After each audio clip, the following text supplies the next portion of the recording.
بيان إلى الرأي العام والمنظمات الحقوقية على شعوب المنطقة إدراك ما تخطط له الدولة التركية وحكومة إقليم كردستان وعلى رأسهم آل برزاني، وأنهم يريدون إتمام مؤامرتهم الدنيئة التي بدأوها منذ عام 1998 عندما خططوا لاعتقال القائد عبد الله أوجلان في شخصه، يستهدفون إرادة الشعوب، والآن هم يستهدفون النساء اللواتي لا يقبلن الظلم والاستعباد من قبيل السلطات الدينية الذكورية، ولأنهم يخافون من إرادة المرأة الحرة، فزادت اغتيالاتهم للرفيقات الناشطات والمناضلات، لأن حرية المرأة هي نواة حرية المجتمعات.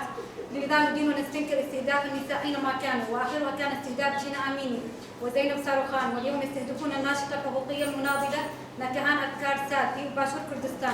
فنداؤنا للمنظمات الحقوقية ومجلس الأمن أن يضغطوا على هذه الحكومات الفاشية للتوقف عن قتل المرأة، لأنها المرأة هي الحياة، وكلنا جينا وكلنا زينب وكلنا نكهان أبكار ساد، لروحهم الرحمة والسلام. شهدتنا في قلوبنا أحياء لا يموتون. فلتسقط الحكومات الفاشية وعلى رأس حكومة أردوغان، فلتسقط الخيانة. عاشت المرأة الحرة، عاش القائد الحر عبد الله أوجلان. شهيد نامنا، شهيد نامنا، شهيد نامنا.